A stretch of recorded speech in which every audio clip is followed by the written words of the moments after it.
Are you sick and tired of wallowing in negativity and having a victim's mindset? Are you ready to take charge of your life and accomplish your goals? Well, stay tuned because I've got a video for you.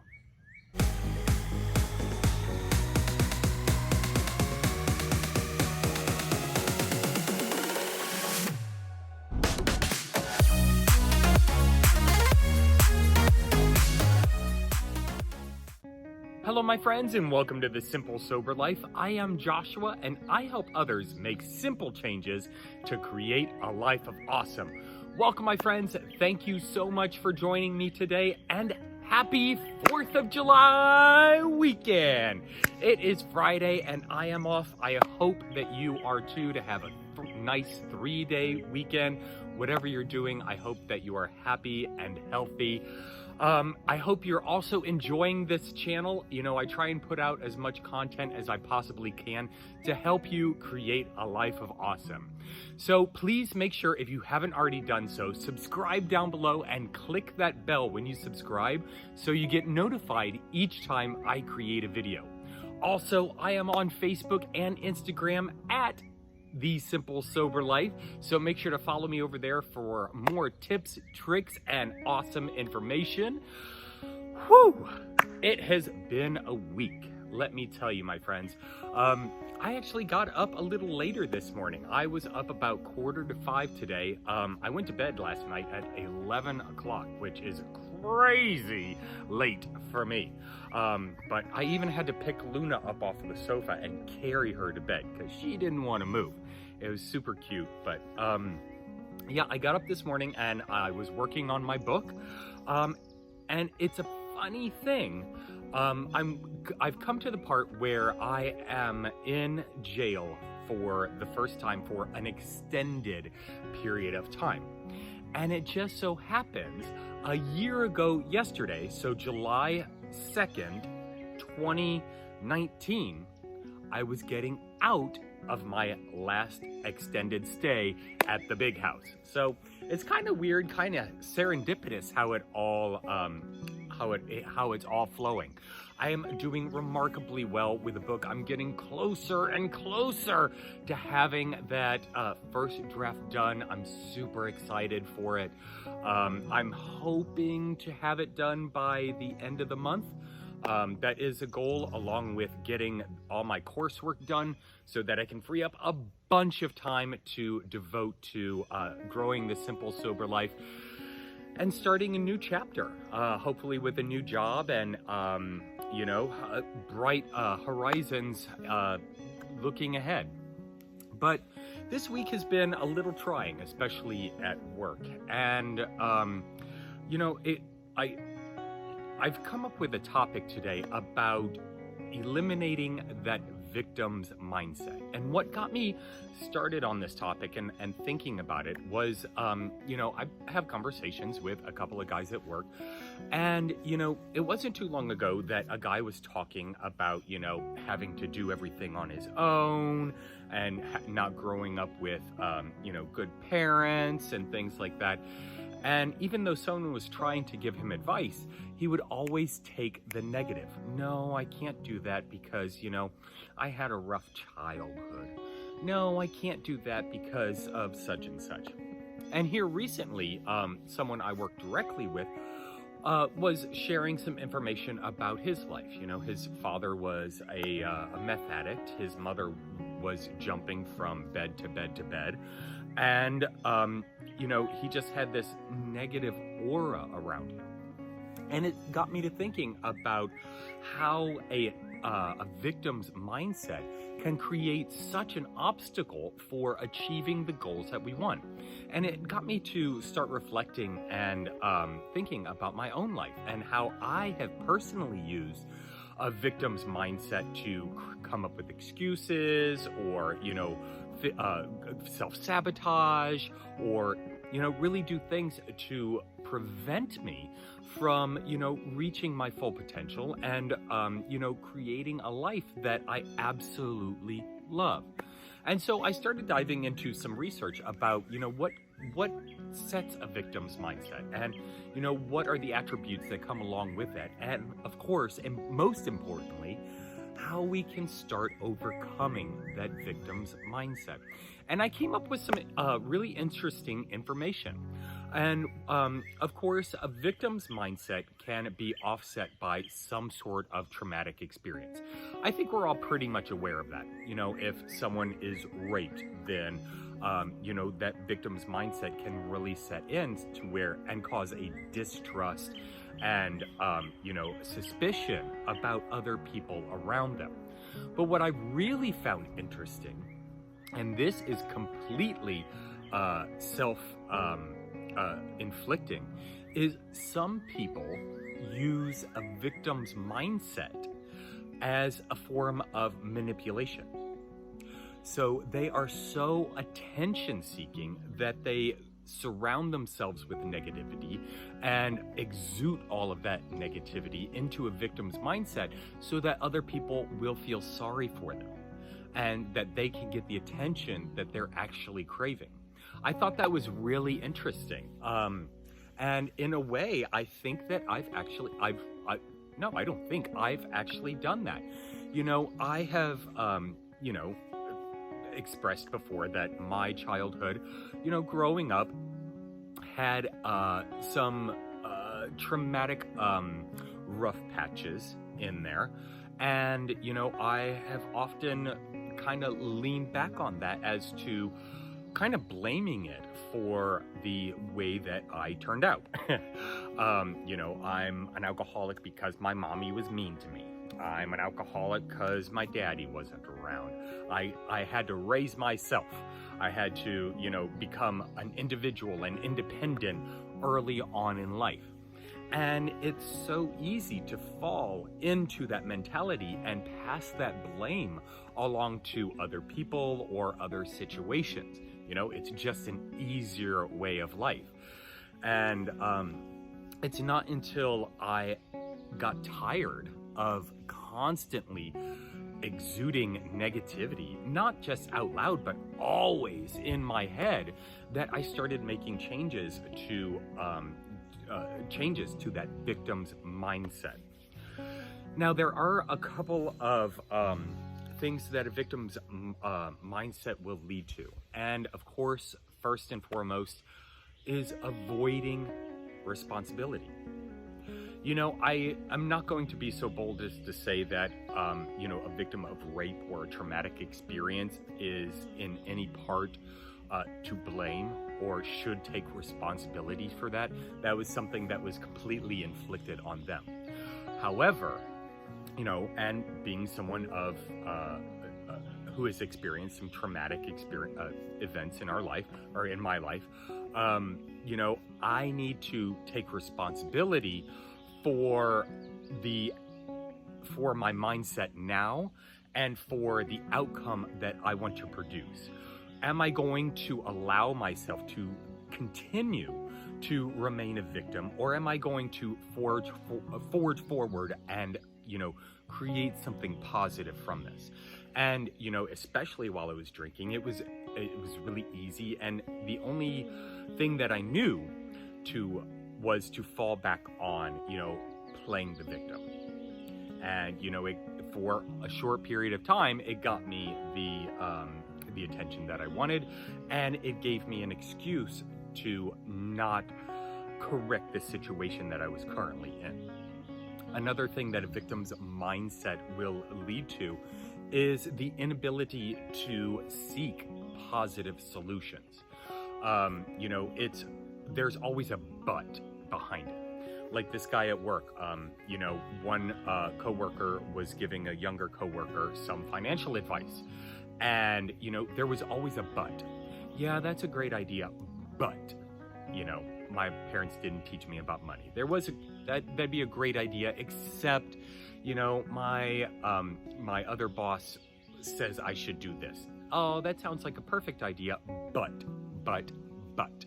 Coming up with an excuse, coming up with a reason as to why that positive solution wouldn't work. I've spoken to a couple of people, and one of the things I generally recommend is, seeking professional help.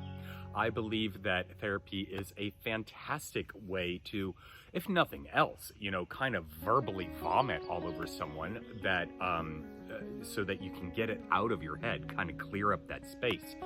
And, when someone comes to me and, they're talking about, some issues that they're having, or some problems that they're hanging on to from the past, I often recommend, seeking a therapist. And the number one response that I get is, I've tried that once, but it didn't work for me. You tried it once and it didn't work. So that automatically means that it will never work, or you're just not in a position as to where you want to seek a positive solution to the situation. You prefer to wallow in the self-pity and the negativity. And I've been there. I've done it. And there are still times in my life where, I just want to get into that pity party and I want to be like, oh ho. But then I got to find a positive solution to get myself out of it. That's the only way that we're going to move forward. And so taking responsibility and actually stepping up to seek a positive solution, are ways to combat, that victim's mindset. A victim's mindset also comes with a sense of powerlessness. We really feel helpless and, burdened by this immense pressure that is constantly weighing on our shoulders. And, I understand. It feels like you're in a deep hole and there's no way to climb out. I totally get it. And these are attributes of having a victim's mindset. And so, we need to come up with ways to get ourselves out of that. Otherwise, we're going to end up there forever. And the longer we wait to deal with the issues, the longer we wait to, start finding those positive solutions and start moving towards, a happier lifestyle, the harder it's going to be. And believe me, I know that from personal experience. The harder it's going to be to actually achieve the goals that we want and the lifestyle that we desire. One thing that I experienced while wallowing in negativity and a victim's mindset was constant negative self-talk and sabotage.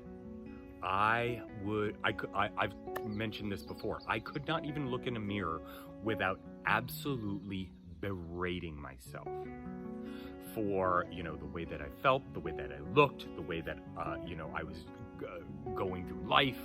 Everything about me was disgusting and wrong. And, it was that constant barrage of, negative self-talk. And so that would put me into a tailspin of digging myself in further down into that victim's mindset.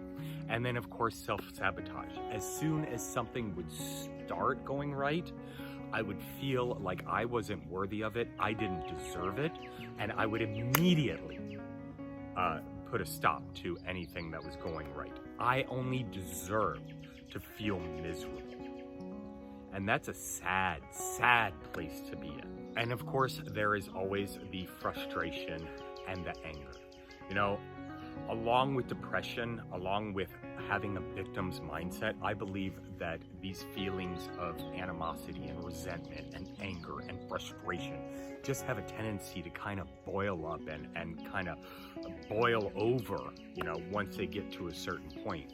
And it got to the point in my life where that was a constant. I was constantly anxious. I was constantly frustrated. I was constantly resentful. I was constantly angry at people and situations for absolutely no reason. And it's because I didn't take action. I didn't take responsibility, and I didn't allow any positive solutions into my life. So How are we going to climb out of that hole of having a victim's mentality? There are a number of different things that I have personally used to help myself get out of that situation. And first and foremost, we absolutely must acknowledge that we're having this mentality. And, it's a lot easier to recognize it in other people. I'm sure we've all been around others who are just, nothing goes right for me. That won't work because I've tried it before and it didn't work the first time. I'm so broke. I'm so miserable. No one likes me. How do you feel about hanging around those people? Probably not too good, right? So, imagine if you are that person. So, I would highly encourage you to start listening to the words that are coming out of your mouth and the thoughts that are going on in your head. Are they all negative? Are they more on the negative side than they are on the positive side? And this can help you determine whether or not you actually have a victim's mentality. Next, I would highly, highly encourage you to seek professional help.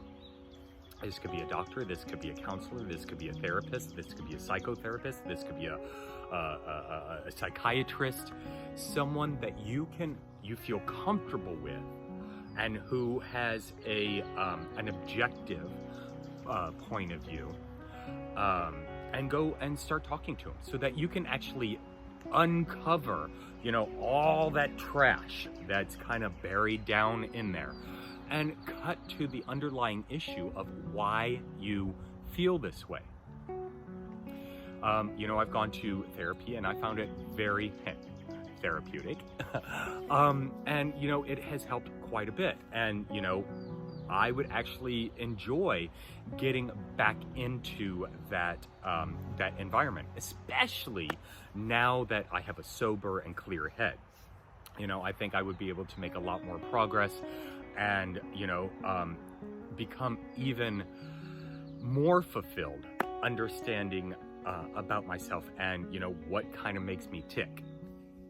Another thing that you can do is take on a regular hobby.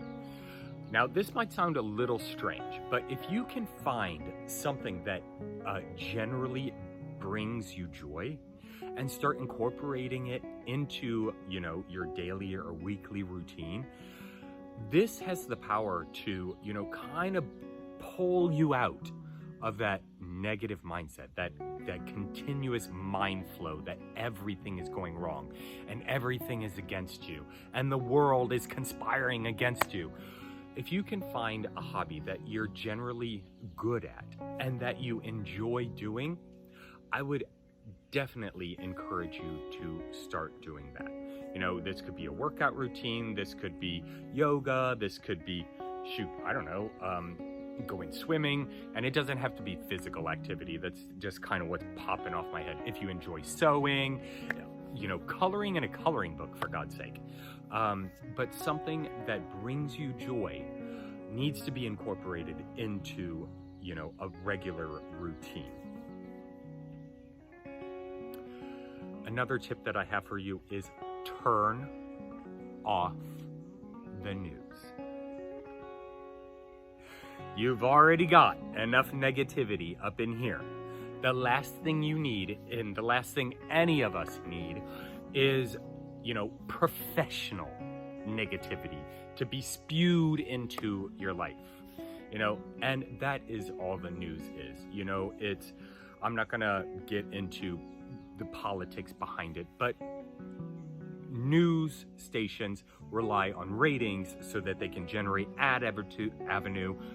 revenue, and they understand that it's the drama and the negativity that bring in viewers.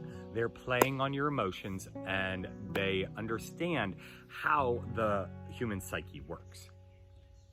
And so they're manipulating you into, responding to this negative information so that they can make more money. That it's a business. That's their bottom line. And so turning off the news You know, I'm not telling you to be inept. I'm not telling you to be misinformed. You know, get the highlights of what you need. But if you're constantly being berated with, you know, murders and rapes and, you know, negative protests and, you know, gun shootings and, you know, all these other things, it's going to wear on you. You're human. It will wear on you. And that is not a position that you need to put yourself in, especially if you have a victim's mentality. One of the greatest things that I have done in, you know, trying to get over this victim's mentality is to surround myself with goal-oriented, positive people. You know, there's a long-standing adage that you are the average of your 5 closest friends. And if you're surrounding yourself with people who are continuously negative and who wallow in self-pity and who have that victim's mindset, the likelihood of you getting out of that mentality or even understanding that you are in that mentality is minute to non-existent. Surround yourself with people who you want to be more like. So if you can leave those negative friends behind, those negative relationships behind, and start seeking out more positive relationships, this will help immensely for breaking that victim's mentality. And last but not least, my friends, and I've been doing this for a year now, and it's monumental. It is absolutely monumental in breaking that cycle of having a victim's mentality. And that is start writing. I know, you know, so many therapists will tell you, oh, keep a journal, oh, do this, oh, do that. I'm telling you, they're right. So whether or not you want to keep a journal or, you know, whatever creative medium that you have to just get, you know, your emotions and your feelings and your thoughts out, just blah, blah, just get it out there any way you can. For the past year, I've been writing a book, and I can't tell you how many barriers this book has broken for me because, you know, I'm going through my life, you know, moment by moment of what I can remember, title of the book, and, you know, I'm able to see it on paper and dissect it of, you know, what emotions that kind of stirred up then and what is stirring up now. And if those emotions are the same, you know, if there was a negative experience, then that may indicate that I've got some more work to do. I also maintain a weekly blog, you know, and that is varying topics based on the simple, sober life and you know, what I'm going through presently. And, you know, so writing helps so much when it comes to breaking that victim's mentality. I hope you got value out of this, my friends. Thank you so much for joining me. Make sure to give this video a big old thumbs up if you liked it. Also, if you have any other tips or experiences with having a victim's mentality, please comment down below. I would love to know what you have to say. And if you have any tips or tricks on how to break it, please, by all means. Also, make sure to subscribe, my friends. And until next time, cheers.